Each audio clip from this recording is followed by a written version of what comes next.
On the table over there, there's two pieces of paper. One is a list of things that are coming up. We have a lot of activities coming up.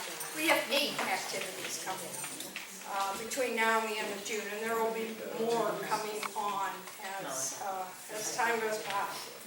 So as far as the classes go, tonight we're doing Project 2025. We're going to be doing one on ranked choice voting, and then we're going to do one on the Constitution, the Bill of Rights, especially the First Amendment, because those of us who are hitting the streets are really impacted by that. And then we have one we want to do, it's called New Tools for Old Folks, which is Signal, Proton, some of these new things that young people are using. It's supposed to be safer. We can't find a young person who can talk to old people about it. So, but we're working on it, and we may find something. June, at the end of June, we're going to have a picnic, and I think this is going to be fun. So it's going to be from noon to 4 at Wayner Park. They have an amphitheater there, so we have rented the amphitheater. We have a whole lineup already. The schedule is full. And Justin Wagner is going to be there, and Kat from Corey is going to be there. So we're going to have a few speakers, but we're going to have mostly music. And it's going to be a bring your lawn chair and your bag lunch, or a pizza. Bring a beer for somebody else. Come sit and just have fun listening to the music and listening to what people have to say. So this is over there, the list of things coming up. And then there's another sheet there, how to use your voice. There's all kinds of things that you can do. 5 calls, I don't know if you are familiar with 5 calls. But, just getting your message out, whether it's through 5 calls or whether writing letters to your representative, your senators. Spotlightpa.org is a really good source of information. Fair Districts, Fix Harrisburg. I keep saying our attention is on Washington, D.C. because there's so much chaos. There's so much chaos in Pennsylvania, and it kind of gets lost. So those 2 websites are really good for getting an idea of what's going on. And then there's some other links down here for checking your sources, where good sources come from. So, in the spring here, we're getting to the end of the spring, we're rolling into summer, so we're going to stop the classes over the summer, but then we're going to start them up again in the fall. And so one of the things that people have been asking for is some kind of information on the Middle East. What the hell is going on over there? And so that may be something we do. There's a lot coming out about data centers in Pennsylvania. Specifically in Pennsylvania, I've heard 136 proposals. These are proposals, but what often happens is things are proposed, and before you know it, the ground has been broken, and then the building is up, and we've lost control of it. So it's good to keep our eye on that. Another big topic, of course, is AI. How is AI going to infiltrate our lives, and what are we going to do with that? And then also term limits, the good and bad of term limits. So that's my little spiel on French Creek Indivisible. And now Cynthia is going to introduce our speaker. Judy, I'm going to talk about. Judy is like the Energizer Bunny. She doesn't stop, and she's the one that makes so much of all this possible. The rest of us just do. My segue into getting involved, because if there's something that you're interested in or would like to know how you could get more involved, please let us know, because there are a lot of things we're trying to do, and this educational piece is just one of them, because we think it's really important, because a better informed electorate, the better decisions that can be made, and the more effectively you can communicate with your respective representatives. So that's one piece of that. And we have several things going on right now that are really important, and we have to continue them. But right now, it's my pleasure to introduce tonight's speaker, Dr. Ihor Bemko. Dr. Bemko was a colleague of mine when I was in Edinburgh. He's from the history department. I was from psychology. And he had a Fulbright in Ukraine almost 20 years ago. And his specialties are Pennsylvania history, as well as related to the fuel industry. Is that correct? Okay. So we're here tonight to talk about Project 2025, and you know that thing that Donald Trump said he knew nothing about, and that was never going to happen. Blah blah blah blah blah blah blah. So, anything else you want me to say? Okay, Dr. Blanco.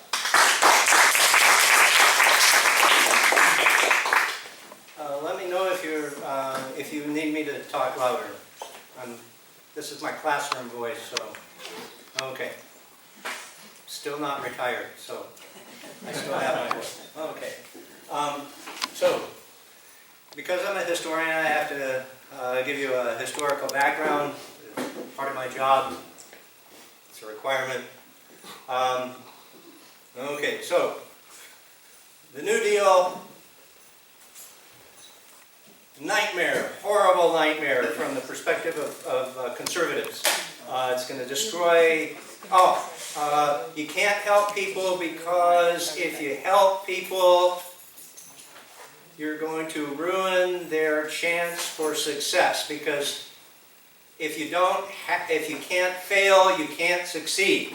And any multimillionaire will tell you that's the correct way to look at things. Okay, so Social Security, unions, you name it, everything about the New Deal was horrible. The problem is that once you start forking over money to older people, you can't stop doing that, right? Why not? Why can't you? What do old people do that young people don't? Vote. Vote, yeah, exactly. Okay, so how do we cut along the edges? Well, Eisenhower tried to do that, and President Eisenhower figured out that it's a bad idea. Kennedy and Johnson, well, they wanted to add to the New Deal, especially President Johnson, because the New Deal is what got him started in politics. Okay, so Richard Nixon. He had a secret plan to end the Vietnam War, but he didn't have a plan to do anything else, apparently. And then, of course, what happened was that things caught up with him. He tried to destroy an Eisenhower program that kept the refineries around here open. The reason that we had refineries that were still working in the 1960s and 1970s is basically because the federal government had programs that subsidized it. Okay? And Nixon wanted to stop that subsidy. However, what happens is that OPEC catches up with him, and that just wipes everything out. He has to come up with fixes for fixes for fixes for fixes for fixes, and Ford does the same thing, and President Carter did the same thing. But 1980, that's going to be different, because the new Heritage Foundation is going to provide a game plan to address all of those horrible problems going back all the way to the New Deal. One of the things that they looked at, which was kind of amazing, was a memo written by Supreme Court Justice, before he was a Supreme Court Justice. Lewis F. Powell wrote a document called the Powell Memorandum. You can find it on the interweb today. You just Google Powell Memorandum, and 14 pages of typescript comes up, and it's kind of the same old thing. You know, the damn Democrats are all socialists, and they're going to turn America socialist, and capitalism is free. Capitalism is going to die. The free market's going to die. Everything will be horrible. unless we fix things. But Powell got appointed to the Supreme Court, so he really couldn't be in the forefront. So, the Heritage Foundation, 1980, comes up with a document called, what was it called? Mandate for Leadership.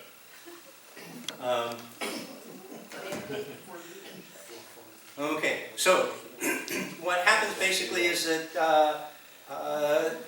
that document, it sort of reads like something written by professors of various kinds. You know, they're arguing over points, trying to make decisions. Some of the articles confront each other to an extent.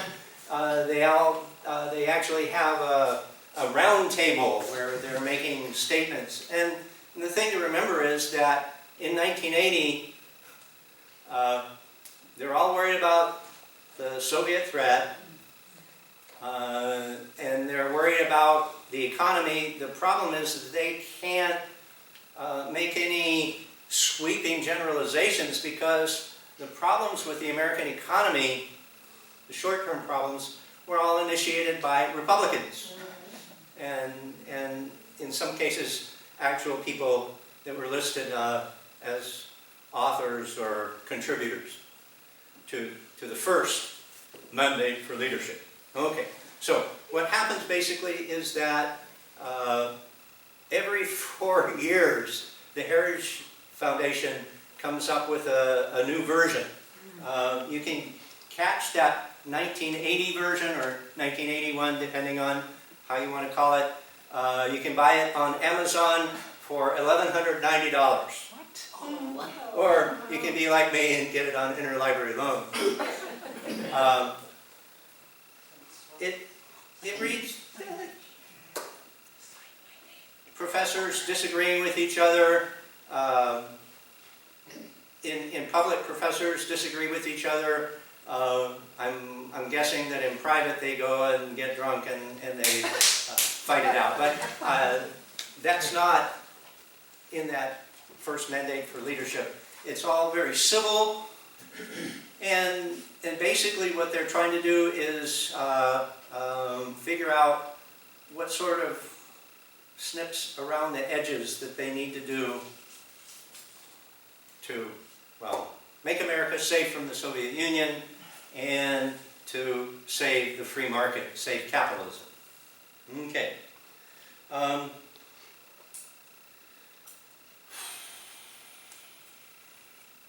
In what happened, okay, so the first Mandate for Leadership, it ran about 1,000 pages, and every 4 years a new one would come out, like I said, and it would be smaller and smaller and smaller. And in 2005, the guy that edited the first round, a guy named Heatherly, wrote a review and suggested that the reason it's getting slimmer is because we, the conservatives, are making progress. And so you don't need a big old fat 1,000-page document. Well, fast forward to 2025.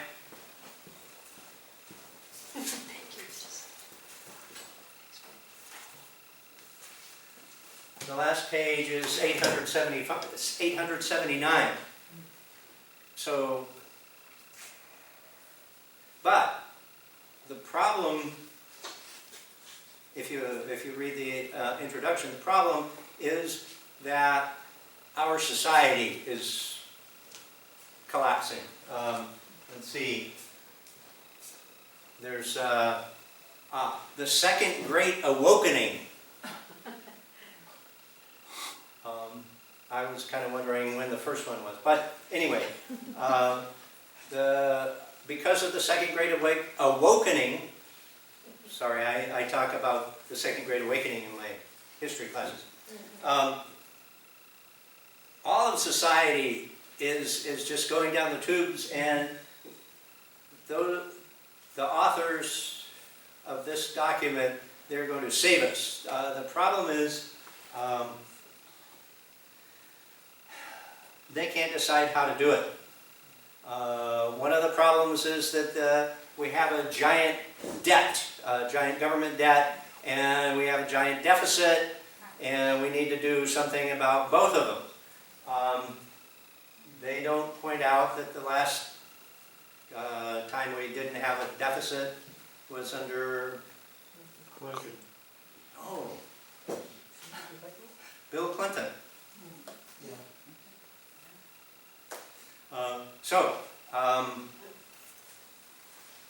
And then, of course, you don't mention that because for 8 years after Bill Clinton, it's a Republican, and then here comes Barack Obama, and then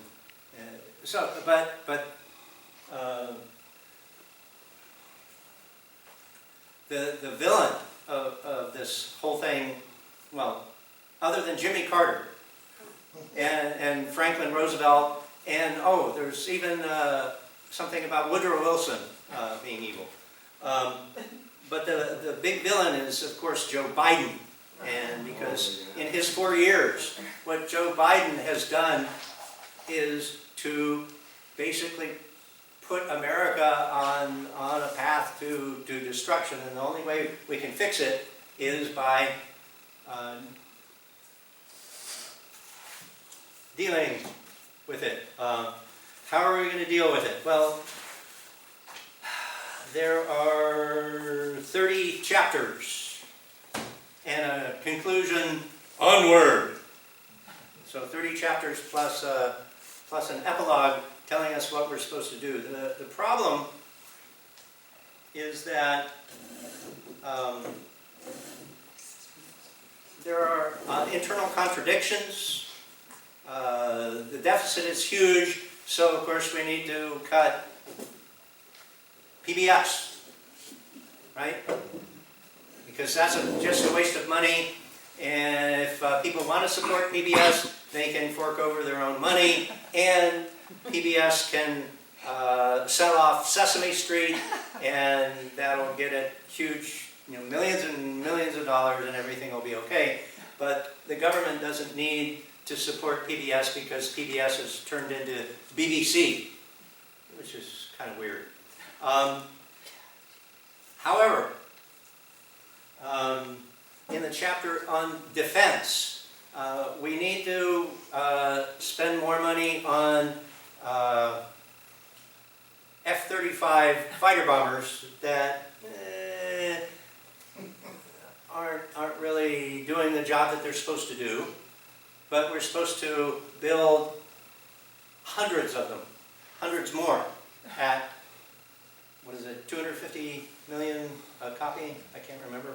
Anyway, so that's okay.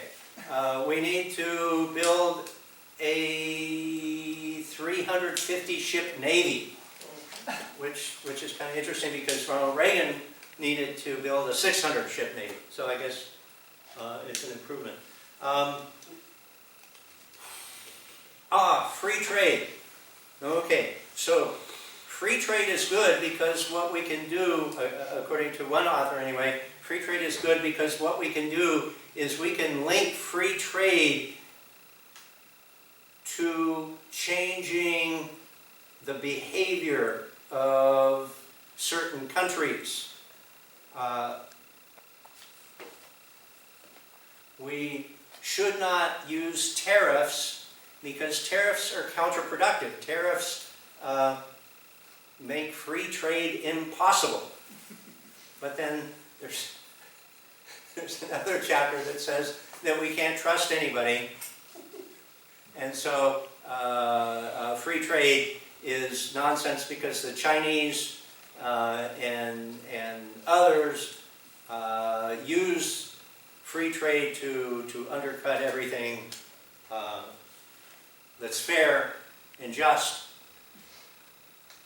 So, in my introductory remarks, let me suggest that number one, this is a campaign document, and what the Democrats failed to do, I think, was to treat that campaign document seriously. There's lots of stuff in here that the Democrats should have used. So for example, Medicare. What we need to do is do away with legacy Medicare. What we need to do is allow doctors to operate their own hospitals. What we need to do, the best part, is we need to allow older Americans to make their own choices. So older Americans need to be free to select their own medical care, which is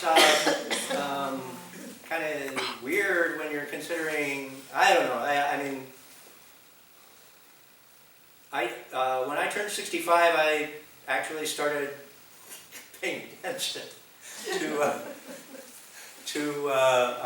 medical issues, basically because I realized that I have this spectacularly good medical insurance from my employer, the State System of Higher Education, and so I would ask questions, and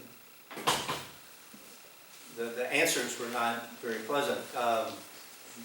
One of my problems is acne rosacea, and it turns out that where's the skin doctor? I mean, if you read the Erie Times News, was it yesterday? There's a new guy, Live Oak, right? But who else? I mean, the last time I read the paper and they mentioned a dermatologist, it was an 85-year-old guy that was just retiring. The guy that I'd gone to see a long time retired 10 years ago. So this idea that we ought to be allowed to use the free market, the free medical market, to make our decisions, that leaves lots of us out.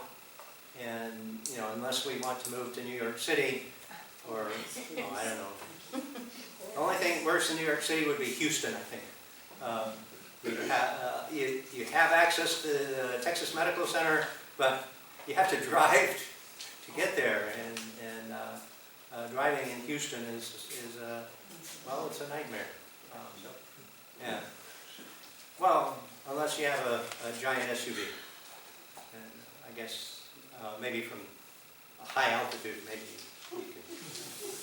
I was driving a sedan, so I was upset. Anyway, so what we're talking about is a trend that's been going on. Do you want to take it back to 1980 and the Heritage Foundation, or do you want to take it back to early in the Nixon administration when we have to do something, but we don't know what we want to do, or do we want to take it back to the folks that said that the New Deal was taking away our freedom to fail?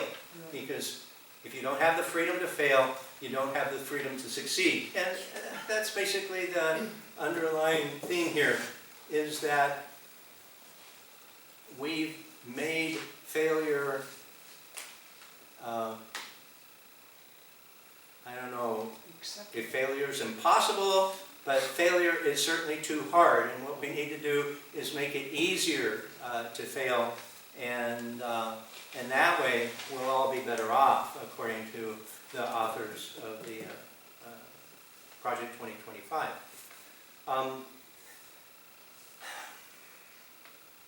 So you can get a paperback version of this on Amazon for about $20, or you can do like I do and get it through interlibrary loan.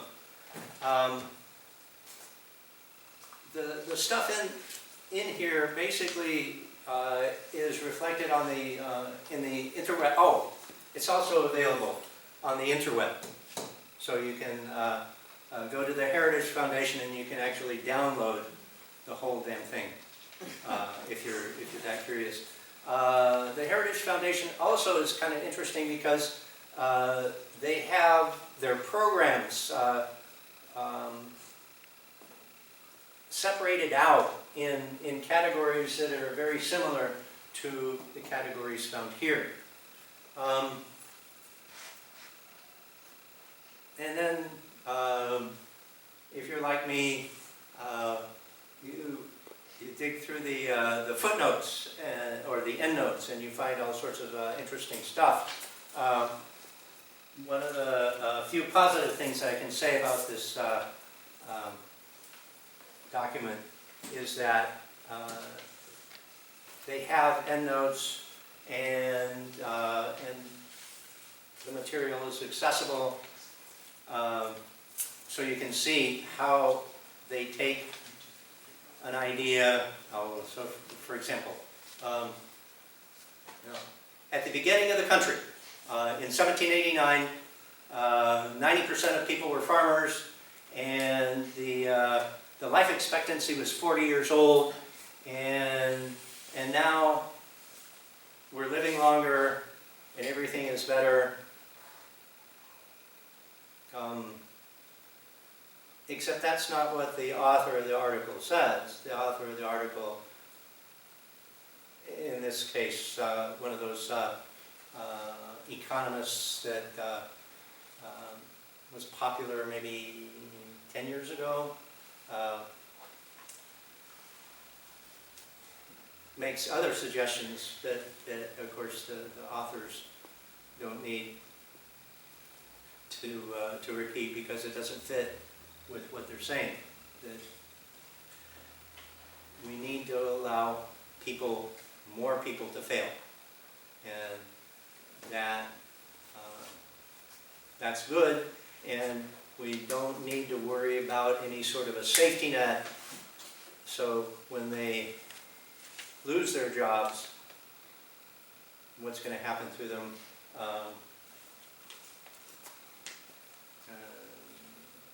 It doesn't really matter. Now, one of the arguments is that the reason for that is pretty simple, because all the folks that fork over the big bucks to the Heritage Foundation and other think tanks like that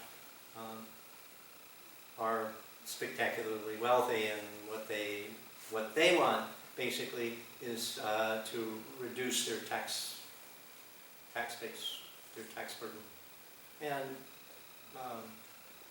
there's an argument to be made for that. From the perspective of President Trump, remember he said, "I don't know anything about any of this stuff." Well,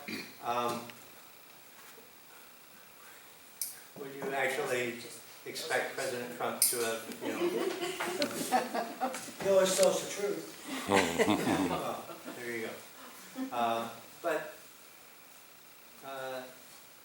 again, my problem is that there's enough to embarrass people, and I'm not sure if people just can't be embarrassed anymore. The Trump supporters, for example, if they can't be embarrassed anymore, or is it just that they don't know? Or another alternative is that the people who think that Trump is a good guy basically have this huge universe of issues, and they basically pick and choose a few of them, and they don't care about the others. So I don't know. I mean, one of the things that I do in my class when I talk about women's rights, I tell them, you women probably want to know what it was like, not to have rights. Well, you can do that right now. But the first thing you need to do is you need to get pregnant, and then you need to go to Indiana. And then you can experience some of the problematic issues that women had to experience in the 19th and early 20th centuries. But the women in my classes, they just don't react. I mean, it's like they don't take any of that seriously. So I think that's the issue here, is that there's lots of stuff in here that that we would consider unpleasant. However, there are enough people, I think, that can pick stuff out of here and say, I'm interested in that, I want that. That's what I believe in, and basically everything else is sort of noise. Okay, so there's my introduction. How about questions, comments? Yes, ma'am? I have a question, like when you mentioned about the cost of a plane and the military and so forth. Were military people involved in the sit-down to discuss these problems, or were they act as advisors, or was these politicians and Republicans who decided the world needed to be better? Okay, so the thing to remember about the military is that it's this giant agglomeration of people with all sorts of views. And so you have retired officers of various kinds who will subscribe to the idea that we need an F-35. However, there are plenty of other officers that say, no, what we need to do is take the Warthog, the 1960s era plane that was used for close combat support, and what we need to do is fix those, or build planes like those. And so basically the question is valid. They did have military people there, but again, what you have with the military is this spectacularly large agglomeration of views. Questions from this side? Oh, You had your hand up first. go, you go first. But isn't it a jobs campaign? The what? Isn't the DOD really a jobs program? I mean, when you look at it economically, I mean, you look at the LCS, the Constellation, you look at the Zoom Wall, I mean, those building recent fiascos as opposed to... Well, the problem is that President Trump sort of went out of his way to just do weird stuff, and I think he does weird stuff in order to just do weird stuff. I mean, the idea pops into his head, and let's do that. And I think that's where Doge comes in. But I didn't see anything that would suggest that what we need to do is to bring in, Efficiency experts? bring in an Elon Musk to shake things up. What we need to do is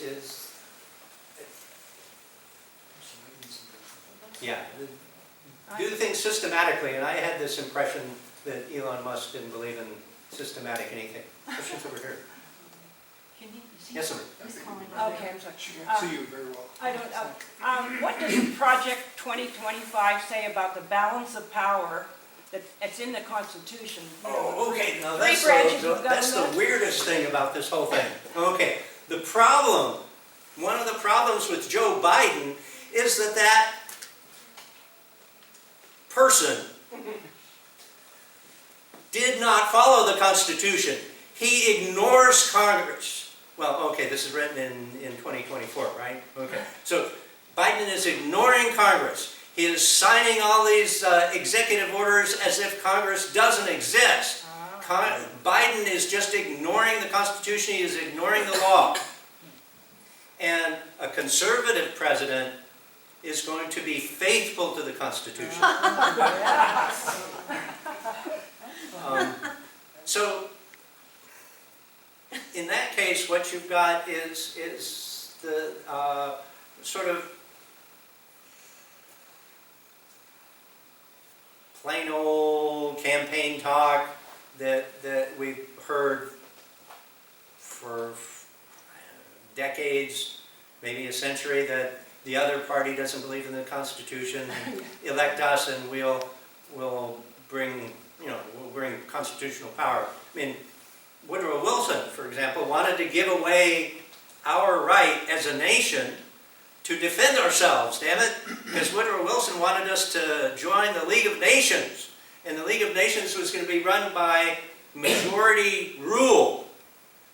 And so if the majority of nations decided to say something like, I don't know, the United States did bad things to Mexico in the 1840s, well then the United States will suffer, so we can't have the we can't be a member of the League of Nations.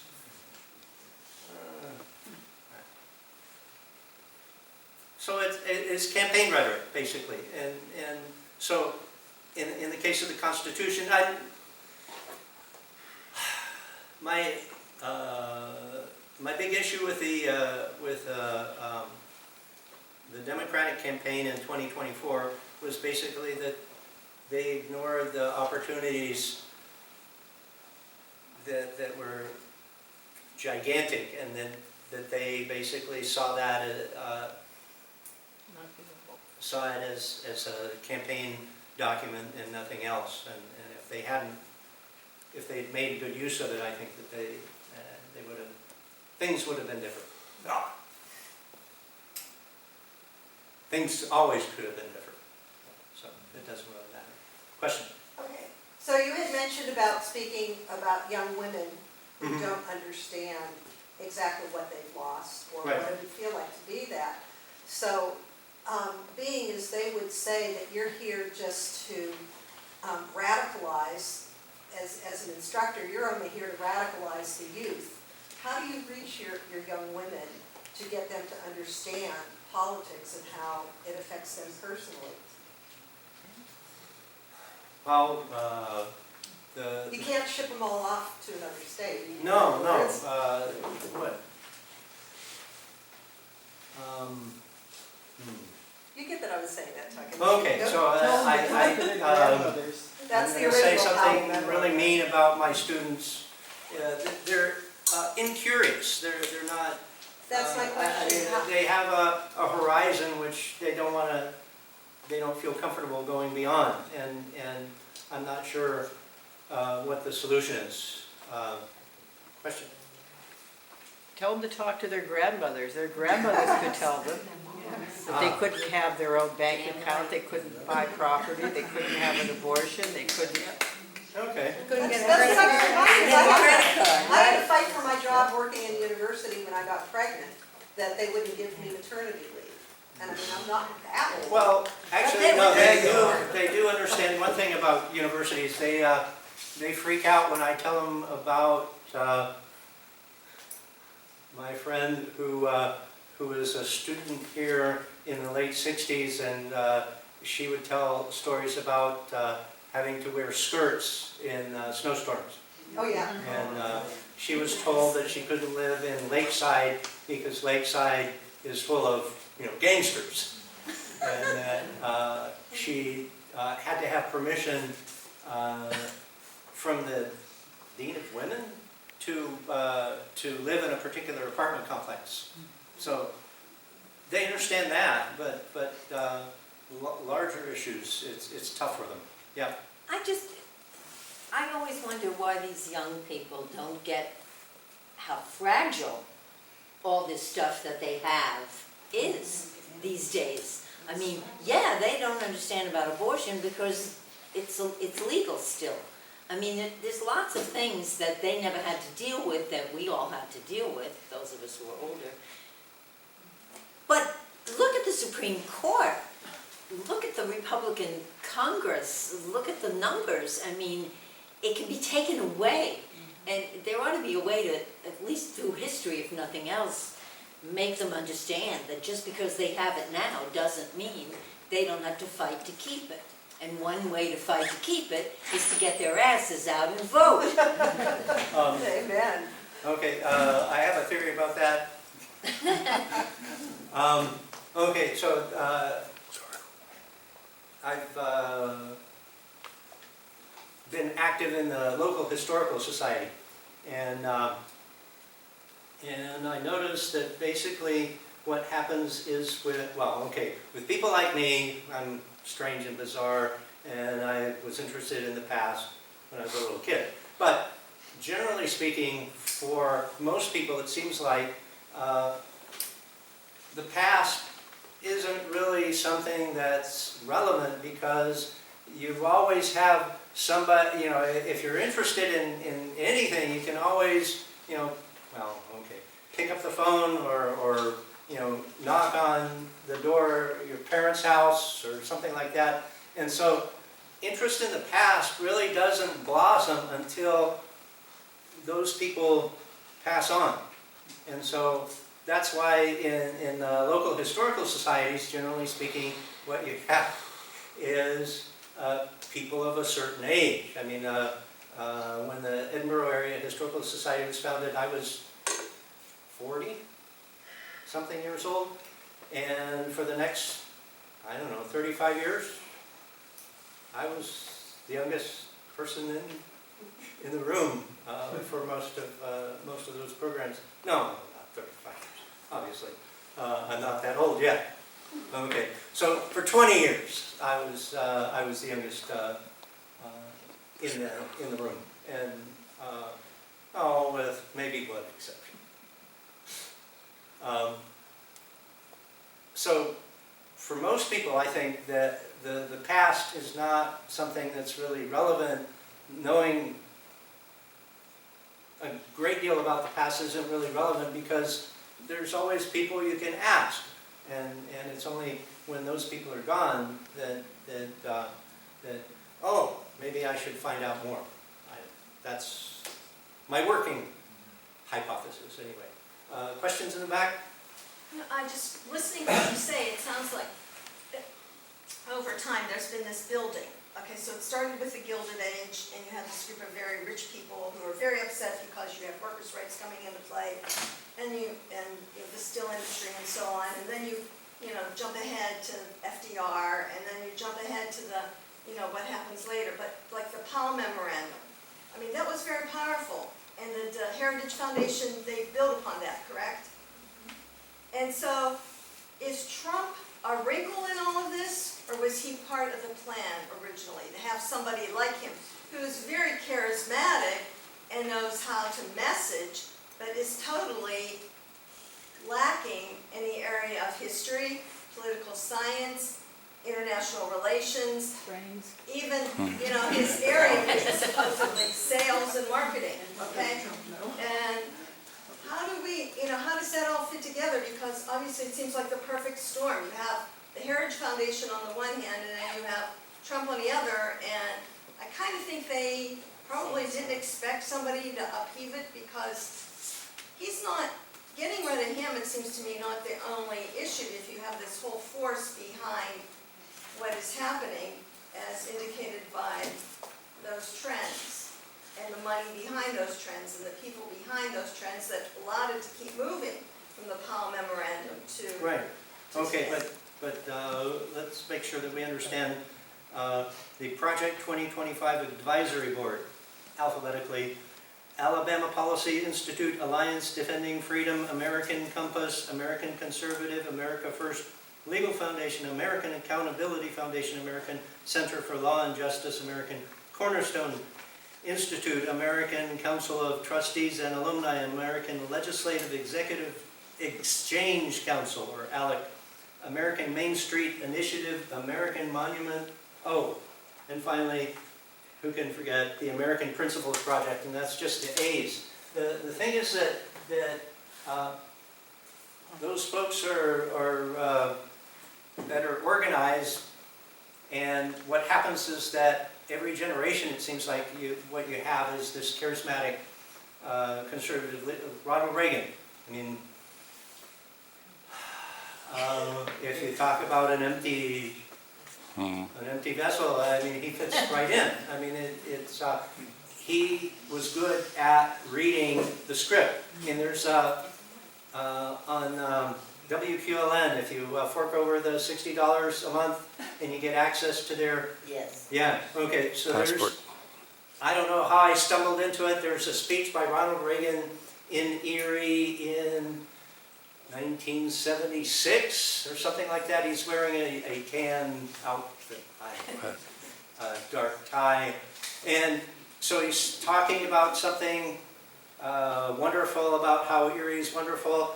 And then all of a sudden, his face changes completely and he starts talking about the federal government. And so, I mean, you can tell that he sees and he's reading and he knows what he's supposed to do, how he's supposed to change his demeanor. And I think Trump is well, he's not a skilled actor by any means, but he knows what works and he can push these buttons in front of a crowd anyway. Don't you think it's just the chaos so that the Heritage Cult Foundation can do whatever they want? They can slip in. I don't know how they got control of all of these GOP guys that were so into the Constitution. That they're just, like, don't you think Trump is just like the chaos? The Well- subterfuge in front of the annihilation of the Constitution. Well, yeah, but I think it's more that the folks on the right are they coordinate better. I mean, okay, so I did research at Drake Well, and so, you know, it's a 40-minute drive from here to Drake Well, and I like to listen to the radio, and the only radio stations I can catch are right-wing radio stations, going down, going to lunch, and then coming back. And they all were on the same page. They, in the morning, whatever the topic was in the morning, oh shoot, I forgot his name already. Then midday it was Rush Limbaugh that would talk about the same thing, and then in the evening it was, first it was, Rush Limbaugh. Rush Limbaugh? no, Rush Limbaugh was in the middle of the day.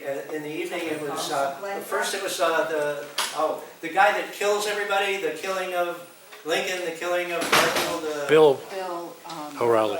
Yeah, he was on until, of O'Reilly. course, there was a problem, and then he was replaced. But they all had the same topic. I mean, from 8 o'clock in the morning until I got off the road at 6 o'clock in the evening, they all followed the same script. And so Was that accidental?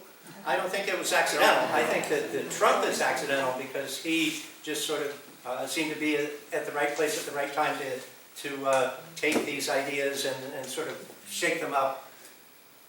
And so again, I can probably say that Trump didn't know anything about Project 2025 because that's not something that interests him. What interests him is simply standing in front of a crowd and feeling the adulation. I'm not sure what the solution to that would be. Yeah.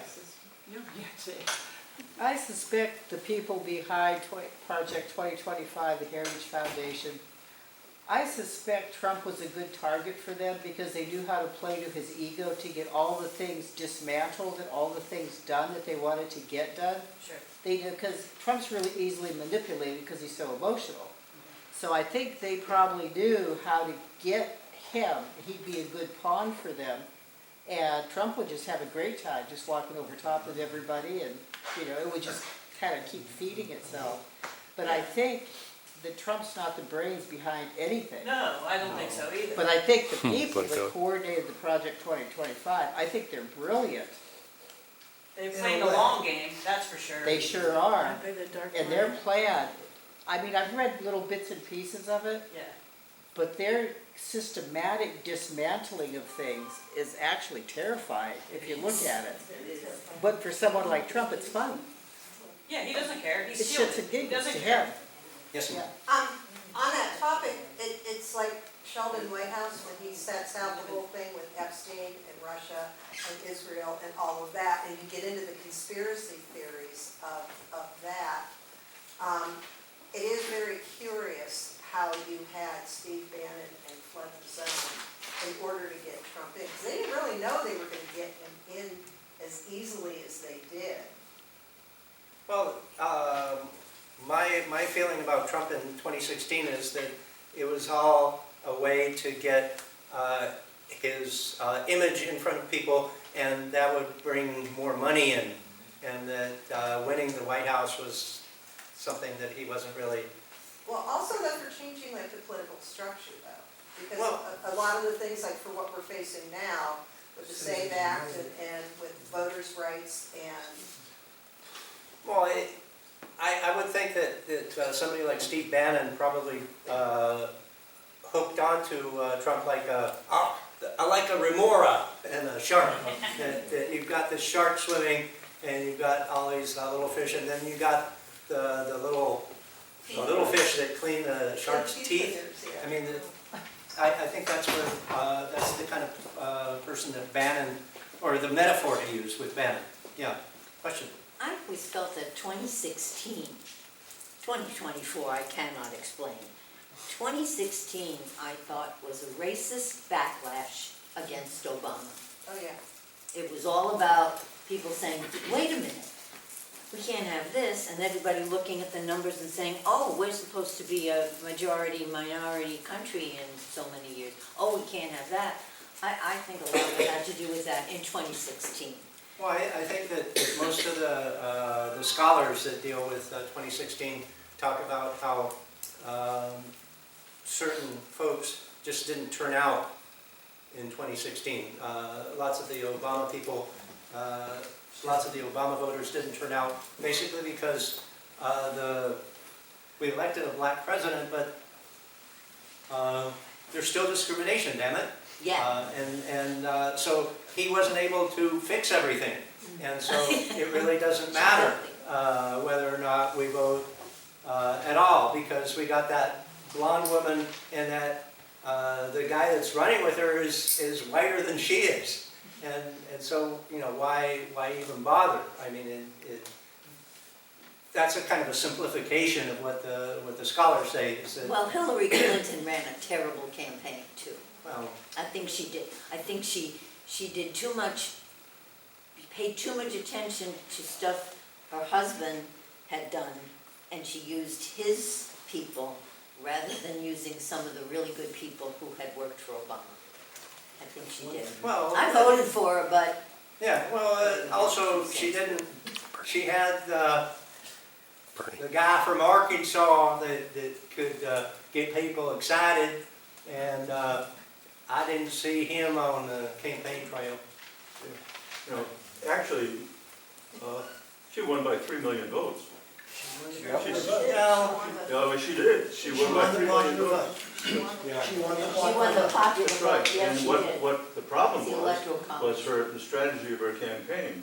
She did not pay attention to swing votes. To swing states. So she should have won that case. And in fact, if she had listened to her husband, which is a terrible thing to say to feminists, but she had listened to her husband, who had told her to get into Illinois and to get into Ohio and get into those swing states, so she lost. She would have won easily. 3 million votes is a good size, but she lost in the Electoral College. Yeah. I mean, you could say a lot about other things, the racism toward Obama. Those people were voting against Obama even during Obama's election. And Obama won by sizable votes, 52.5%, 53% of the votes, both times. That's pretty good. Yeah. That's pretty good. Biden won by 4.5 million votes, but she should not have lost. That was a strategic mistake. Electoral That's college. my view, anyway. Yeah. Other questions? Yes, ma'am. I don't have a question, but I do have a comment. The other night when I was scrolling around in my own brain, I ran across this movie. It's kind of a documentary. It's called Bad Faith. And what it did, I was hesitant about watching it because it was about Christian nationalism. And I was a little bit hesitant about it, but I started watching it anyway. And it went back to back in the days of KKK, and it started out with supremacy, and it started out with all of these different things leading up into all of these foundations, including the Heritage Foundation, that are all pillars in amongst all of these things that are doing what the Project 2025 is leading into, but it's all based on this nationalism. The Christian part of it is kind of out of the picture now, because Christian is defined way differently now. I mean, to look at Trump as a Christian is a little bit of an oxymoron, in my opinion. But, it was called blind, or called bad faith. And it was very, very informative, and it really opened up my eyes into it, because it's not just the Heritage Foundation we're dealing with. It's many, many, many of these corporations that are all about money and all about Well, okay. So the thing to remember is that the leadership of the Protestant community is just shattered amongst all sorts of different folks. So evangelical Protestantism that arose in the 19th century basically focused on the Book of Revelation. And the Book of Revelation was seen as a roadmap to Armageddon. And Armageddon is a good thing, because Jesus is coming back, and Jesus is going to take on the forces of evil, and Jesus is going to win.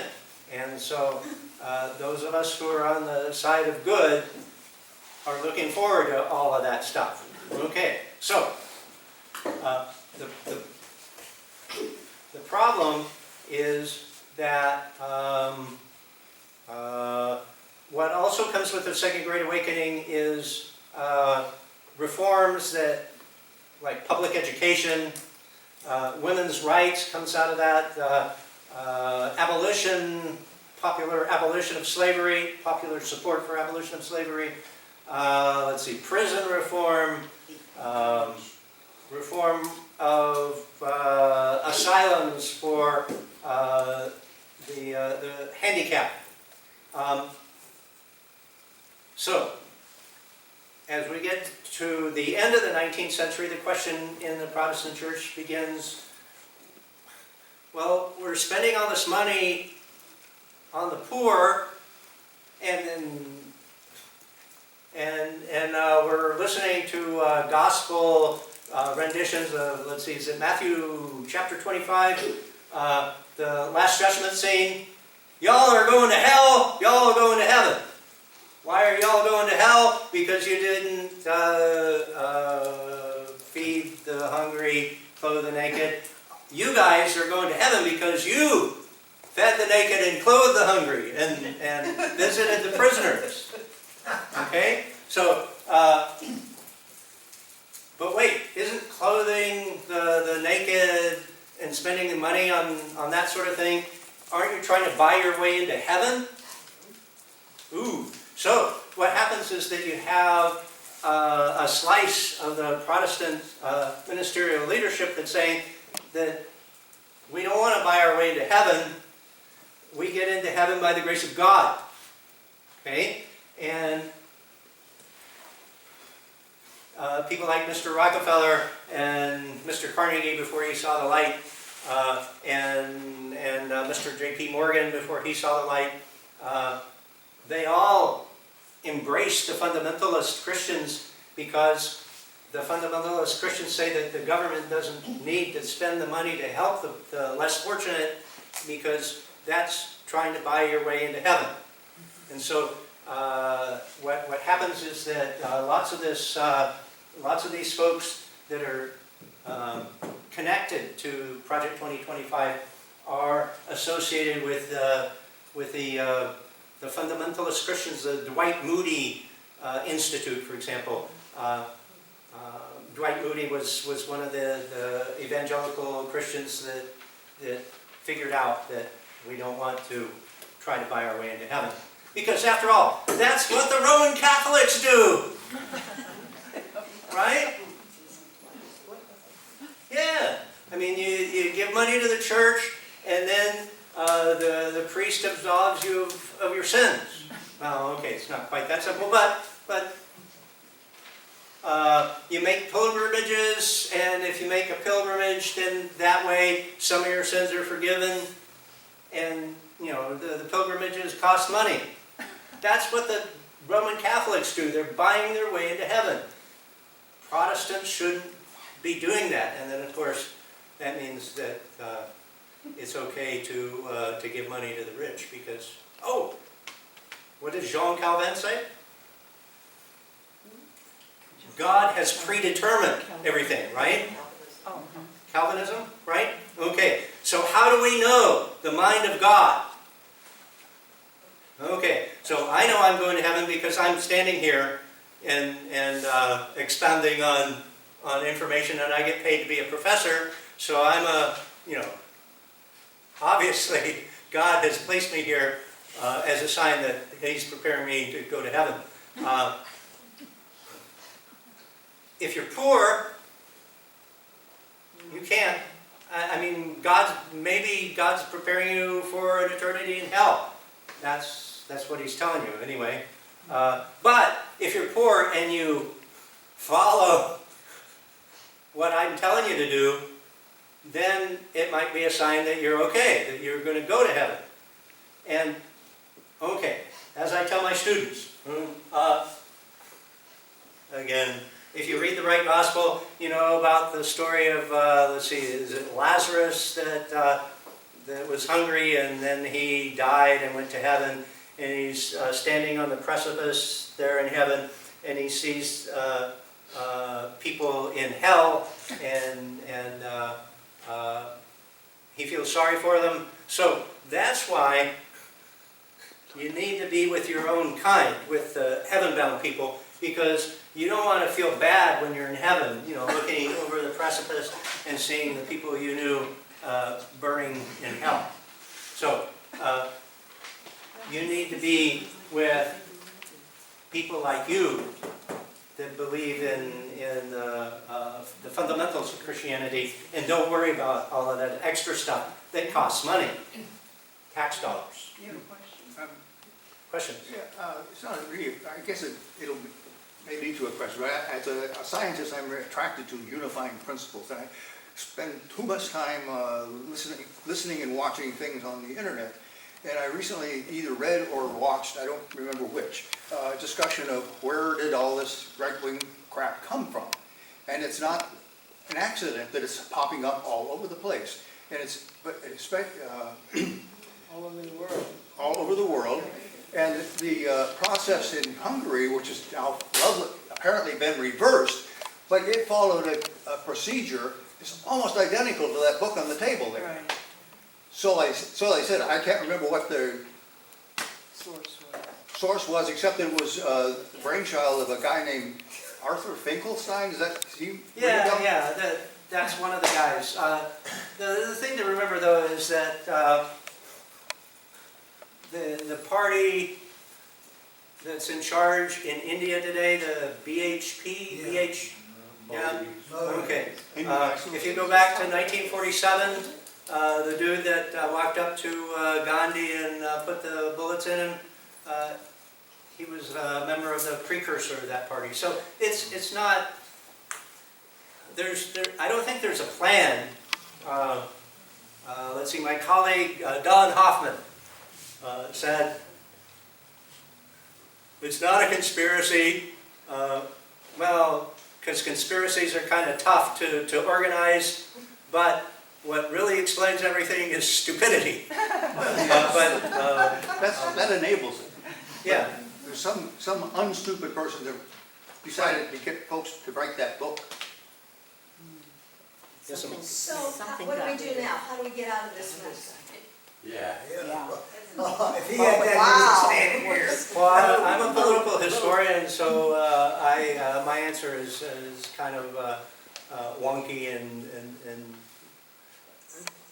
the problem is that we have a two-party system, and the solution used to be, before 2000 anyway, was Ralph Nader, right? Ralph Nader's going to fix everything. and all we have to do is vote for Ralph Nader, and, Well, Nader screwed everything. You damn right. yeah, he yeah, did. in fact, Yeah, in won short, that election, Ralph Nader. That's right. yeah, so you can't really In the rest. operate in the United States at the present, you can't really put your hopes in a third party. What you have to do is work within a two-party system, I think, and I don't know. Okay, so in Erie County, my colleague Jim Wirtz volunteered to be the chairman of the party, and basically things turned out very differently in 2020 than they did in 2016. However, Jim Wirtz decided that he wanted to move on, and things are somewhat different now that he's gone. But you know, he's not the only one, and certainly there are other people that have the right skill set. I certainly don't. I mean, no. I used to be the Edinburgh guy on the county committee, and that got to be too much for me. And so I'm not the kind of guy, but I know that there are people like him that can work within the party. The problem is, well, humans. You got a question in the back? Oh, well, yeah, you were talking about how to get to heaven and stuff like that, and I thought it was because if you owned a dog. If you own a dog, you're sure to go. It has to And be your the right question dog. was probably it is an excellent question. What do we do now? Citizens United needs to get flushed down the toilet. Yeah. There's too much money coming in from black causes, and that needs to stop. That's, you know, if we were gonna That's how tax that's something, funded. let's go for that. That's how that's funded, through black money, through dark money. What? That 2025 was funded through all the PACs and through all the 501c3s that were charitable organizations, and that's where they got the money for this. And that's the vehicle that they're trying. There's a constitutional amendment going through the states. It's to repeal Citizens United. Right now, there are 24 states, legislatures. We have to get to 35 to repeal, to put forward the Congress legislation to repeal Citizens United. The last two states were Utah and Indiana. So you know there is momentum behind this, and I don't think Pennsylvania's signed on yet because we have a split, let's say, legislature. But that is what that's one of the issues that I think when we're going out in this campaign season, ask your state legislatures, because Republicans are getting pissed off because they're being primaried. That's it. That's what it is. That in my estimation, my humble opinion. But I think that is one way we can combat Citizens United. So what you're saying is there's two states that we need to convince. One of them's Pennsylvania. Well, there's 11 more. There's 11 more states we need to convince. But we have 24, and Utah and Indiana, like he brought up, are not the most bastions of liberalism. And if they're convinced that this constitutional amendment, the only thing I worry about is it's going to be a constitutional, they're trying to make it a constitutional convention. And that, Bye-bye Bill of Rights. I'm just saying there is hope. When you say about change, there are vehicles we can use to change the system. It takes time. It took he goes back, sorry, I forgot your name, but he goes back to the 1980s. This goes back to 72. This goes back to the Supreme Court decisions in the early 70s. So to me, that's my humble opinion. And the issue there is a First Amendment issue. It's an issue that locks money with speech. So what you've got to do is really change, you don't have to do much, but you have to change the concept that money isn't speech. And that used to be the concept. at one time, and until the Supreme Court changed that. Your point is right on target. Thank you. I'm not trying to take the screen, Oh. but No, we're going to talk. One other thing,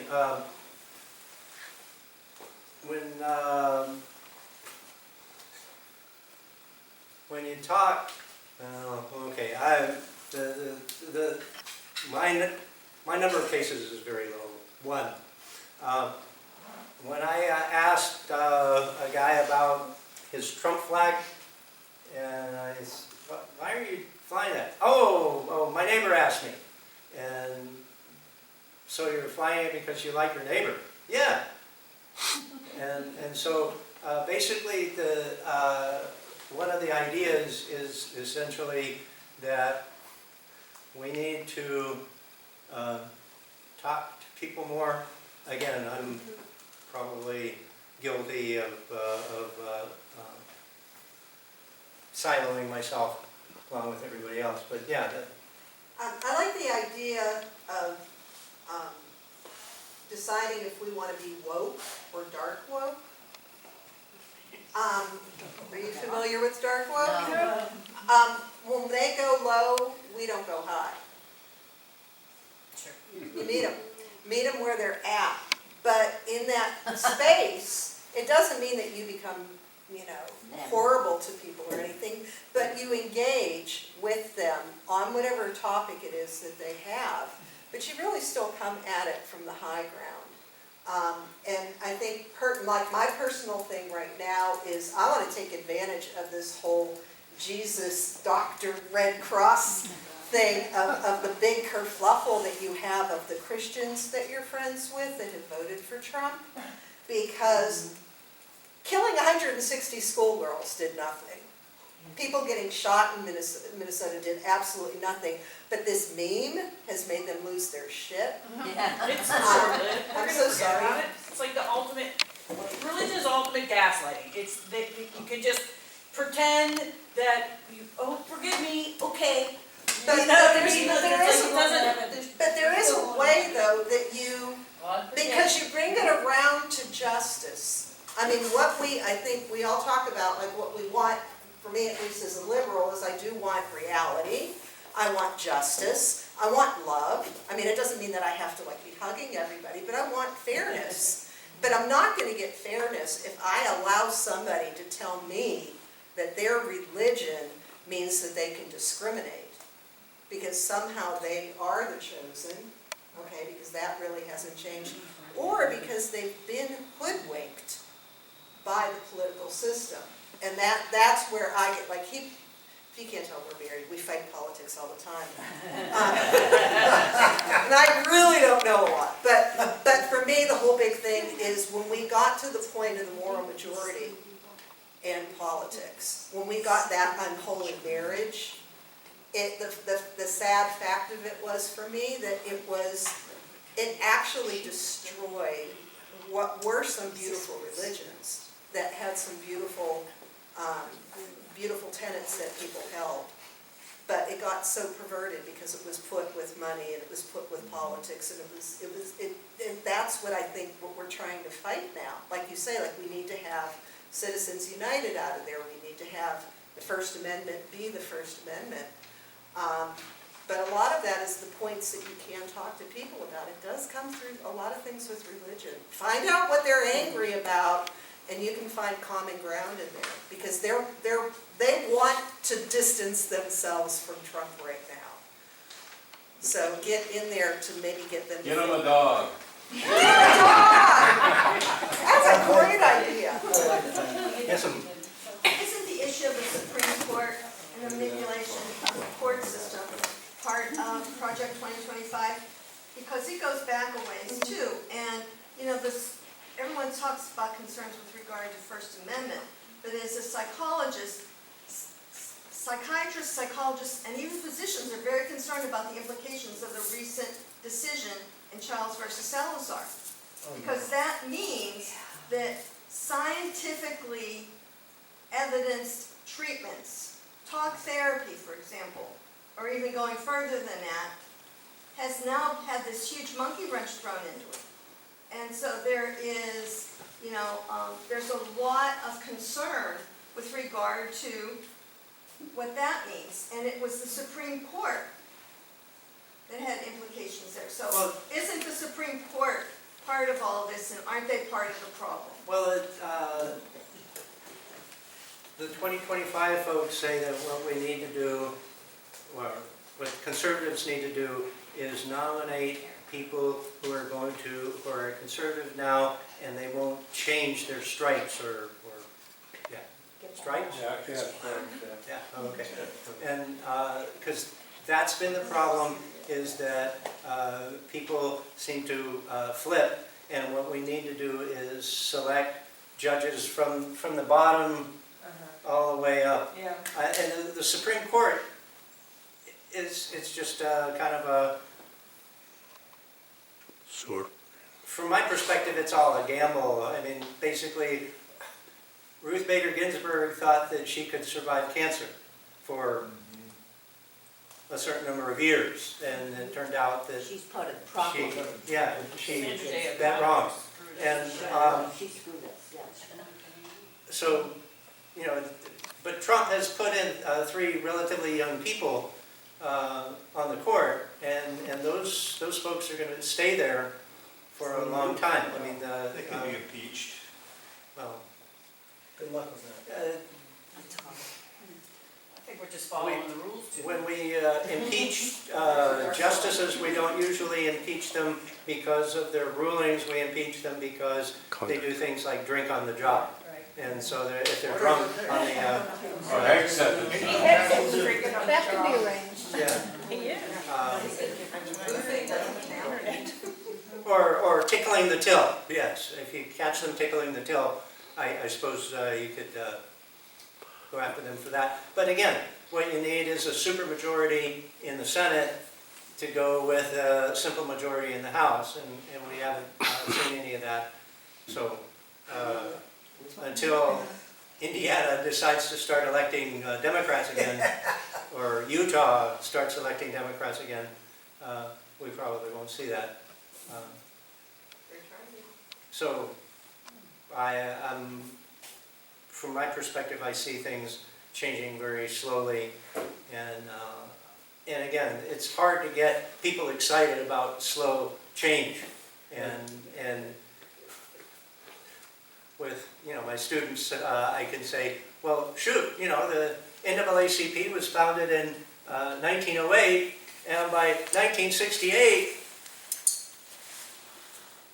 60 years later, we've got the Voting Rights Act, we've got the Civil Rights Act. So, 60 years. We've been around for 200 years, so what's 60 years? Well, my students don't really seem to get excited by that idea that this change is too damn slow. And again, the Obama experience, that in 2008, I remember going across the street to the firehouse to watch the voting, and there were black students who were taking pictures of themselves voting, because, that excitement, they were excited, but there were no, Gerald Ford, no immediate miracles. Remember, he had that win button, and if you flip it over, it's N-I-M, no immediate miracles. And so they were hoping for stuff to happen immediately, and it didn't. And so, but again, as Professor Rhodes pointed out,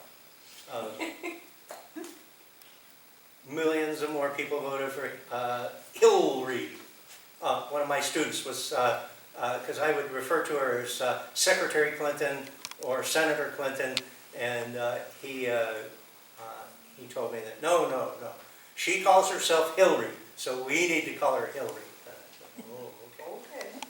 Okie doke. Yeah.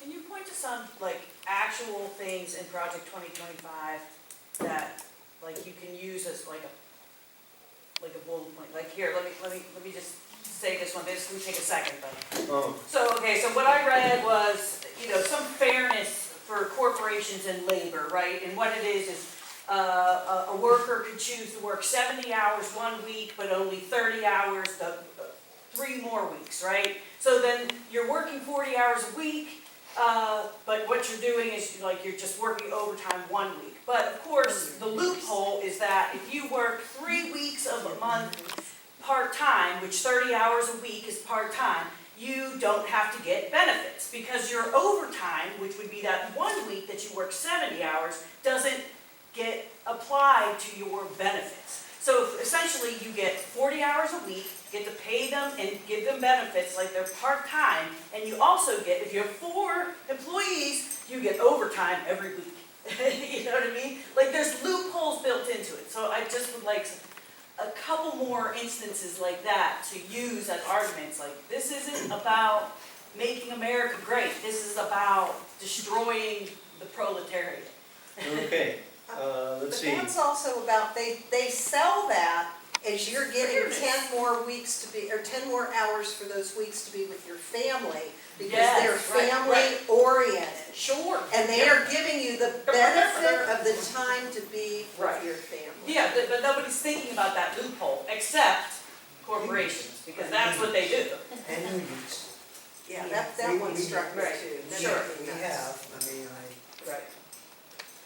If there's any of them Okay. left. So what we need to do is we need to stop making adjustments for people affected by tariffs. If people are affected by tariffs, that's their problem. Yeah. Who's not? Who's So, not being affected by tariffs? farmers, okay. What happened in the first Trump administration? He gets into the fight with China. The Chinese government decides to stop buying soybeans from America, buy the soybeans from Brazil.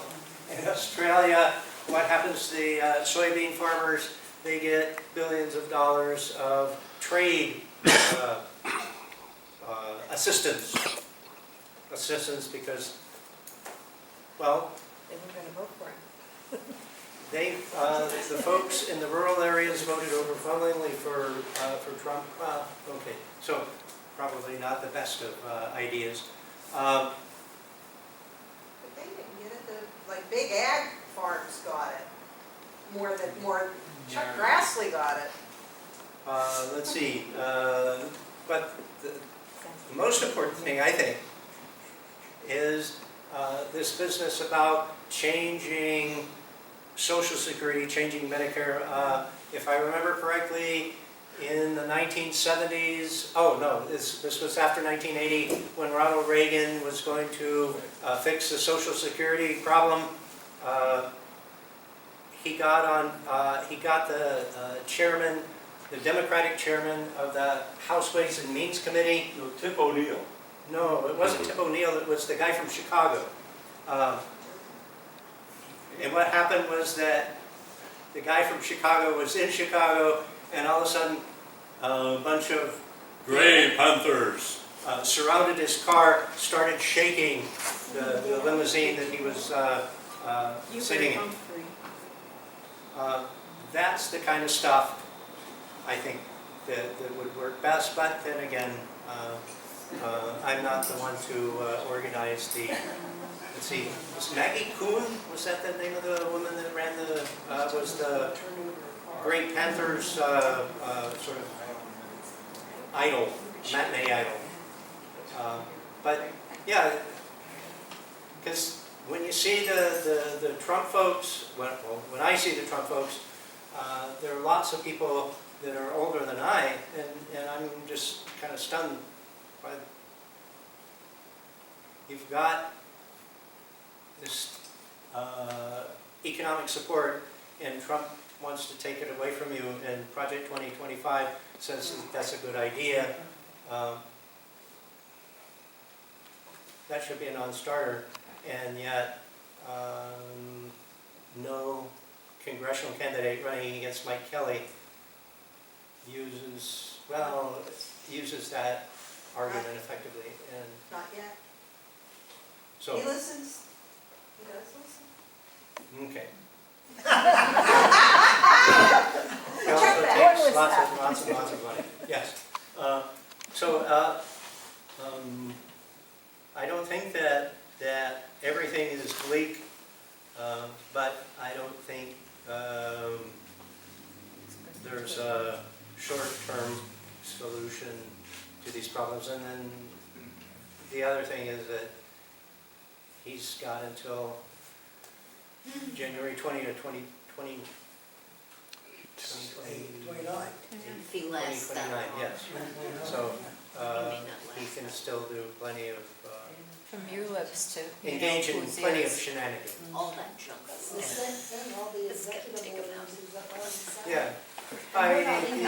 And he says things, one of my colleagues says the way to look at President Trump is that he's a maximalist. Every time he starts with an argument, he starts Yes. big, and then of course, Yeah. what is it, Trump always chickens out, taco? But that's what he always does, is he starts with a maximalist argument, and then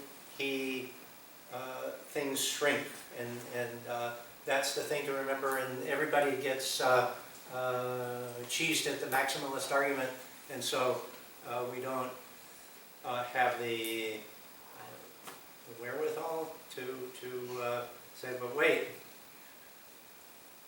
what does he agree to here? Yeah. I say one of the ways to understand that book is just to look at the executive orders, because they've been written. That's the short version instead of reading the whole book, just read the executive orders. Number one, then facetiously, with the Jesus meme that Trump has just done, you look at the guy who's laying down where he's putting his hands on, that's Epstein. And what he's doing, he cured Epstein, so now we don't have to pay attention to the file, because he's cured. That's what that whole meme is about. A little facetiously, but Too bad he didn't think of that. He hasn't thought about any of it. All this is being run by Stephen Miller. Project 20, 25 people. That's I right. mean, all of those executive orders were already written, weren't they, Igor? We don't know. Probably. I'll defer to you. No,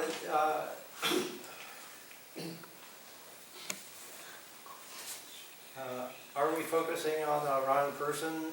I don't know. It's not just one person, it's the Or- whole collective. Everybody around. all It's the people collective, united. and then it's all of these little entities that keep pouring into it.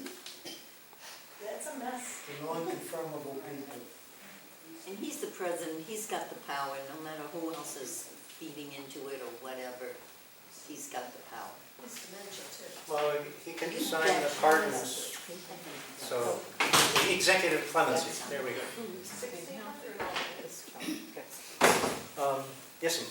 I was just, Sandy, right, said earlier, Sherry, Yeah. said earlier about meeting people where they are, and you were talking about the farmers in the rural areas and Yeah. the radio and all that. If you think about it, where did Trump get all of his big support? He got it from people who are engaged in jobs, who listen to the radio all the time. So farmers in their cabs can listen to the radio. People who are salesmen on the road listen to the radio. So they were really smart, because back in the 70s, they started buying up local radio stations. And so that's where the discipline came in terms of them being in lockstep. You have the same owner tells you what to listen to, what to play, or who to bring on. And that's, and so I think if we're talking about a way to change it, maybe we need to think about, and it's really next to impossible right now, the stranglehold that the very rich have on the media. But, what would happen if they started getting a different diet in terms of what they were listening to all the time? Would that cause enough cognitive dissonance that they would begin to think about, well, maybe I do need to think about something a little bit different? But again, that's the long game. The problem with that is that it was tried Air America, was that the name of the liberal left-wing network? But basically, since it didn't, the stations weren't making the right amounts of profit in the short run, it sort of, Well, I think that's where these podcasts are so important. right. And especially where younger people listen to, because that, you know, and that's where Trump's starting to lose ground, is among the younger people, because a lot of these podcasters are changing their tune based on some recent things. It's not gonna happen overnight either, I agree with you, it's definitely a long game. Well, especially this idea about the military. I don't think young men are fascinated about the idea of bringing back the draft. But again, we don't hear enough about that directed at them rather than. Maybe it's something. But I think in terms of the farmers though, I know in Crawford County, at my women's group yesterday, the farmers' wives in the group, there's many of them that aren't planting this year at all. They can't afford the fertilizer, and they're looking at what else are we gonna do, and for those that have, we're all older, so to be their grandchildren, they, you know, they're not like passing down the family farm, and yet the kids don't have good job prospects either. So in terms of, I know it is gonna take a long time, but there are some immediate cracks. That's where I think I'm focused personally. There are some immediate cracks that we can get into, to talk to people, to ask like, well, how do you think this happened? You know, I know that you voted for Trump, and Trump said he wasn't going to do X, Y, and Z. We weren't gonna have another soybean fiasco. Well, no, we don't have that. Well, we do, because we lost all of our wheat to Canada. But it's, you know, for them actually looking at, I'm not planting this year. And that's the first time in generations that that's happening. Yeah. So you have to talk to them and say, you know, you see like that correlation between, you know, how you vote and your livelihood. But you have to do it without shame. It's a really hard thing. I'm not really good at that. He's really good at that. He can do it because he doesn't shame people. I've got a little mommy complex that sometimes I'm like, how'd you do that? I'm sorry. I'm just facilitating. Other comments, questions? I just wanted to bring up something that I've seen, going all the way back to the mention of younger women. I'm seeing them talk about feeling very empowered, and that they are now more educated and earning more and have more freedom and independence than previous generations, and they're really stepping into that and owning it, and many of them are opting out of men entirely because they feel that the men of their generation do not know how to build relationships and be partners and have the emotional maturity, and that they feel that they're better off on their own. And they don't seem to see the way that there's a backlash against all of these things, and, you know, that the government and Project 2025 are coming to push them back and take away their rights. Like, there just doesn't seem to be an awareness of that in these women.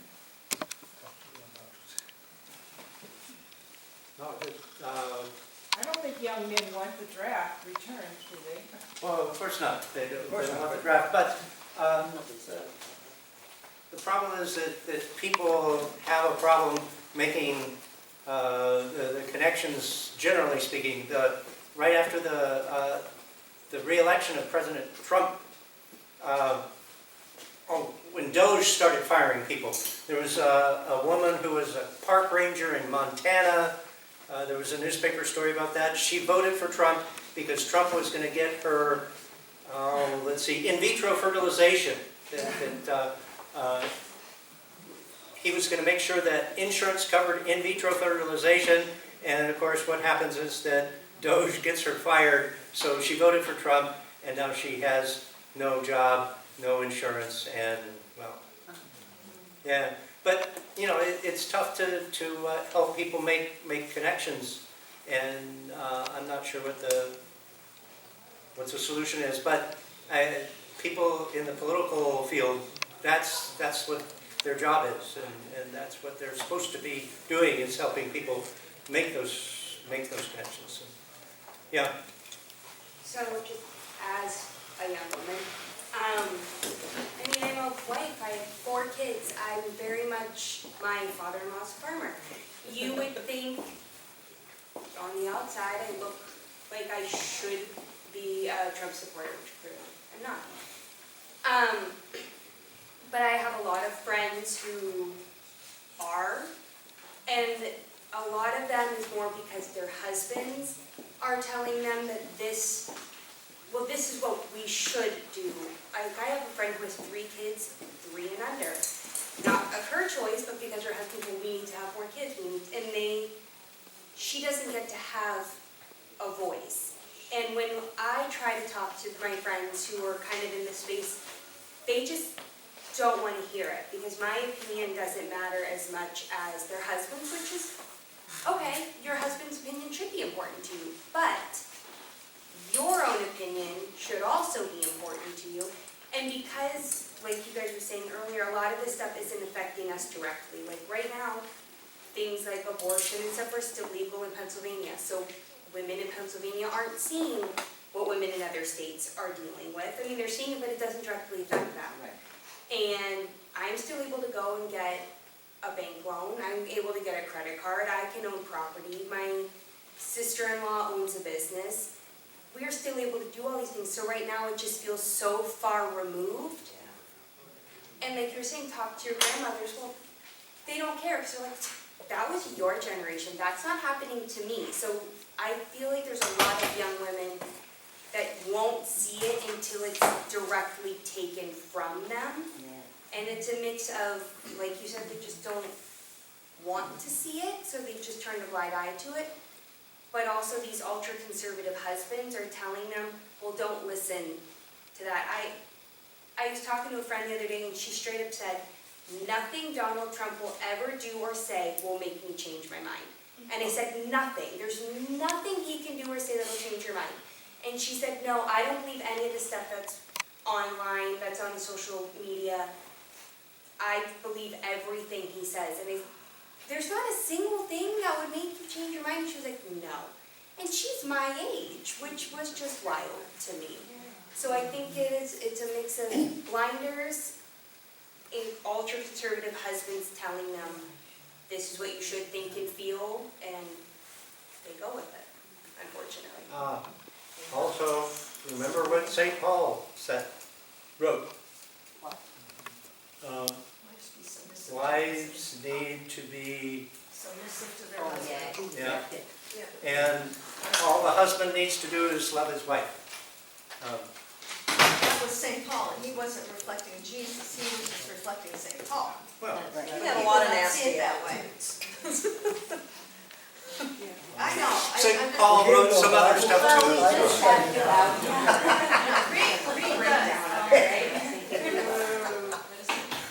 Oh, well. Separation of church and state. Yeah, that's yet another issue. These folks believe that we need to bring together church and state, and the question is, which church? Right. And Mine. Mine. yeah, Exactly, mine. damn straight. I agree. My church. Yeah, my church. But isn't that a lot of that, that's like what we're working for, is like at the, all politics are local, start with your school board, start with your local government, and it was great, because we had, I forget which city it was, that Moms for Liberty, all their candidates on the school board lost. It was Montgomery County. Is it Montgomery County? Yeah. Montgomery County. So, I mean, but that's it, because that is part of their strategy too, was also you start at those local levels, mean, if we want to get into religion, you look at the big breaks that you have within denominations now, that there's so many denominations that have split, but a lot of that has been intentional integration into those churches of getting in there and saying, oh, we're going to start a little after school or weekend program for the youth. And then they get in there, and the next thing you know, they're mainstream and they're challenging the positions of those denominations. And then you get, what do we have? The Methodists have split, the Presbyterians have split, Episcopals, I mean, but that is an intentional political move. Yep. And that's like, and then what do you end up with? United Methodist Church. That's been going on throughout history. Yes. It's not just one time, but it's, the Presbyterian churches had six different groups 10 years ago. Some of them split over whether or not they should sing hymns. Yeah. And the Methodists had gone Southern Methodist, Northern Methodist, and even before the Second Awakening we were talking about, that they were Calvinist Methodists and they were Grace Methodists, and it's just the center of American politics. Right. Religion is. But you have but it also is tied in, like with the last split with the Methodists, was that because you didn't own your church. Absolutely. So you had to have the money, if your church wanted to leave, that you had to pay for that building and for that property. That's right. In order to be able to do that. So, I mean, there's just, it's muddy and it's hard, but they make it hard, but that's American democracy. yeah. I'm That's not when mad. the Unitarian Church, for all those people that want somewhere to go on Sunday, but they don't really want to go to a particular church. Well, We as have a one in uni- Meadville. as a Unitarian. I know. Yeah, My one in friends on Meadville. that I mean, are And Unitarian. there's one in They're split Cardinal all over Eatery. the place. I just don't believe in any of Oh, the yeah, ministry, but- yeah, there's like the one in Girard and the one in Erie, like. Well, I mean, even throughout American history. John Calhoun, who was the second largest slaveholder in the United States, Calhoun, Yeah. built one of the first Unitarian churches. Can you imagine? Just think about that. Yeah. He built it with John Adams, and Oh, it was wow. in Washington, D.C. Whoa. I know, it's That makes me craziness, crazy. isn't it? Isn't it? It is. But we're Unitarian Universalists, so. We should go down south and there's a different Baptist church on every corner because they get upset about one thing and then they form another church. Yeah. But when you get it, I'm just saying though, when you get into it, that it gets into your school board, because then it gets into the whole thing about like, and we know that they want to get rid of the Department of Education. Oh, come on. So, yeah, so it, Which Nixon put in. yeah. And a clean air. Although given who's in charge of it now, maybe She's in charge of it to get rid of it. she's horrible. Before we go on, I'd like to thank the gentleman, Igor. Thank you.